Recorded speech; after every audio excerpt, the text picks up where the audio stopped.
Chers élèves, voici une petite série de vidéos, des vidéos qui vont vous guider pour réaliser votre propre Lightbox. Dans cette première vidéo, nous allons voir comment créer un cadre modèle qui va être repris à chaque fois que nous allons faire une page, en quelque sorte, de votre Lightbox. L'idée est donc d'arriver à quelque chose qui ressemble à ce que vous avez sous les yeux, mais évidemment avec vos propres fichiers.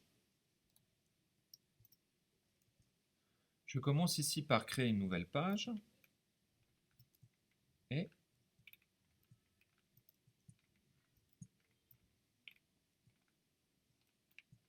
je vais me placer ici.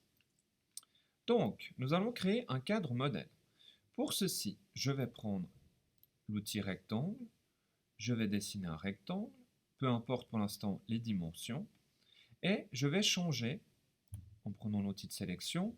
Vous voyez ici qu'on a des valeurs, X et Y, c'est sa position par rapport à la page, et nous, on va s'intéresser à la largeur et à la hauteur. Et nous allons mettre comme dimension 120 de largeur pour 140 de hauteur.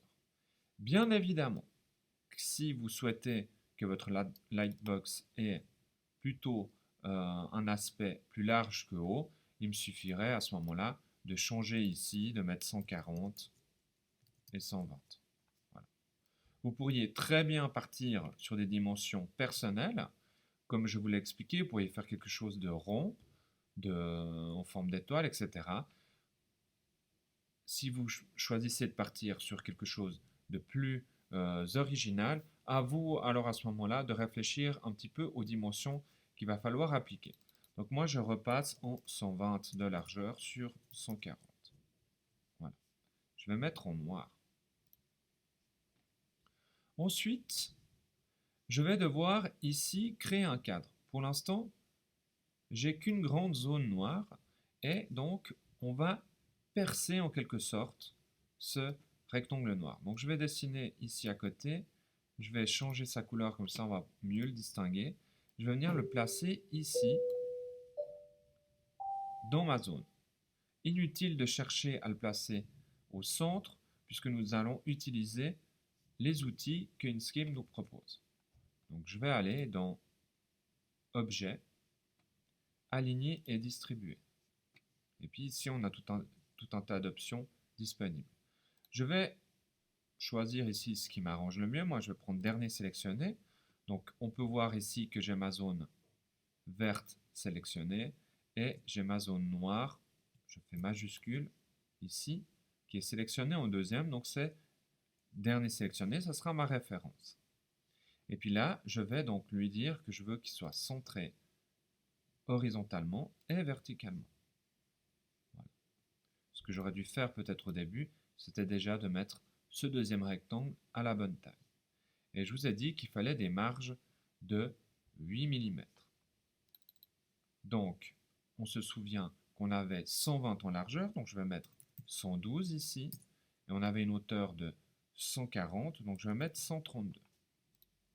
Et je refais ce que j'ai fait, je sélectionne mon cadre vert, ici mon cadre noir, et je réaligne le tout. Voilà. Et pour l'instant, on en est là. Et maintenant, je vais utiliser ici mon cadre vert pour percer, on va dire, mon cadre noir qui est derrière. Et je refais comme avant, je sélectionne mon cadre vert, mon cadre noir, et je vais aller maintenant dans chemin, et je vais faire exclusion. Et à présent, on a une forme qui est effectivement ici percée par une zone blanche transparente, et ce cadre-là sera donc notre modèle par la suite pour venir placer à chaque fois des éléments.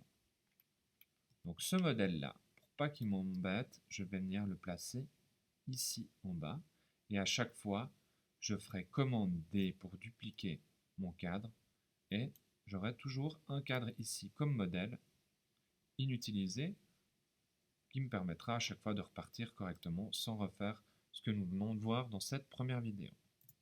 Dernière chose, vous allez ouvrir ici l'onglet des calques. Si vous ne l'avez pas, vous allez dans Calque, puis ici vous cliquez sur Calque. Et on peut voir que j'ai pour l'instant le calque numéro 1 avec cet objet-là. Et comme c'est mon modèle, moi je vais l'appeler calque numéro 0. Et c'est tout pour cette première vidéo.